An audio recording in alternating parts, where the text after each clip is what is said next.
দশকে ফ্যাসিবাদী শাসন শুধু মানুষের গণতান্ত্রিক ও রাজনৈতিক অধিকার কেড়ে নেয়নি, বিপর্যস্ত করেছে শিক্ষা ব্যবস্থাও। এমন মন্তব্য করেছেন প্রধানমন্ত্রী তারেক রহমান। তিনি বলেন, প্রযুক্তি নির্ভর শিক্ষার কোনো বিকল্প নেই, পাশাপাশি মানবিক ও নৈতিক শিক্ষার উপরও গুরুত্ব দেন সরকার প্রধান। রাজধানীর চীন মৈত্রী সম্মেলন কেন্দ্রে জাতীয় বিশ্ববিদ্যালয়ের কারিকুলামে দক্ষতা ভিত্তিক শিক্ষা বিষয়ক প্রশিক্ষণ কর্মসূচির উদ্বোধন করে এসব কথা বলেন প্রধানমন্ত্রী। উচ্চশিক্ষায় নতুন দিগন্ত উন্মোচনের লক্ষ্যে ঢাকার চীন মৈত্রী সম্মেলন কেন্দ্রে জাতীয় বিশ্ববিদ্যালয়ের এই আয়োজন।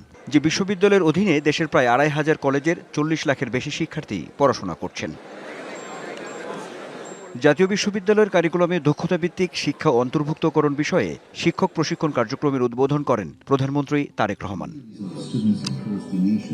নতুন এই পাঠ্যক্রমে শিক্ষার্থীরা ফ্রিল্যান্সিং, উদ্যোক্তা উন্নয়ন, ডিজিটাল মার্কেটিং, সাইবার নিরাপত্তা, কৃত্রিম বুদ্ধিমত্তা, মেশিন লার্নিং ও ডাটা সায়েন্স বিষয়ে প্রশিক্ষণ পাবেন। আর এসব বিষয়ে পাঠদান নিশ্চিত করতে এরই মধ্যে ৯৩০ মাস্টার ট্রেনার তৈরি করেছে জাতীয় বিশ্ববিদ্যালয়। পর্যায়ক্রমে ১২,০০০ শিক্ষককে দেয়া হবে প্রশিক্ষণ।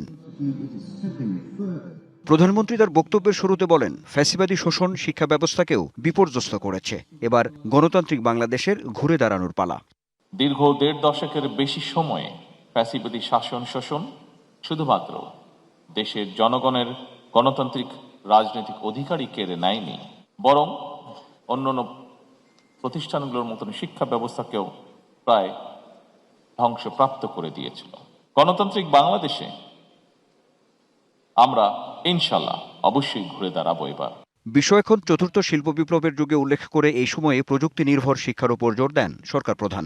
সার্টিফিকেট নির্ভর শিক্ষা ব্যবস্থার পরিবর্তে বর্তমানে দক্ষতা ভিত্তিক, প্রযুক্তি নির্ভর এবং বাস্তব ও কর্মমুখী শিক্ষা ব্যবস্থার গড়ে তোলার মনে হয় কোনো বিকল্প নেই।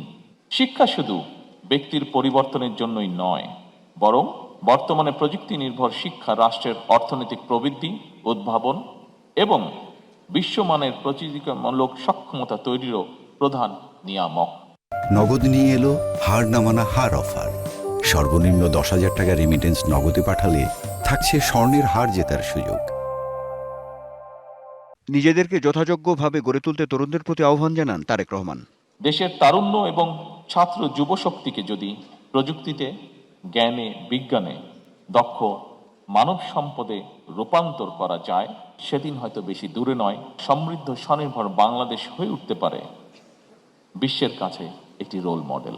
নিজেদেরকে যথাযোগ্যভাবে গড়ে তুলতে পারলে তোমরাই হবে আগামী দিনের সমৃদ্ধ, স্বনির্ভর ও মানবিক বাংলাদেশের নির্মাতা।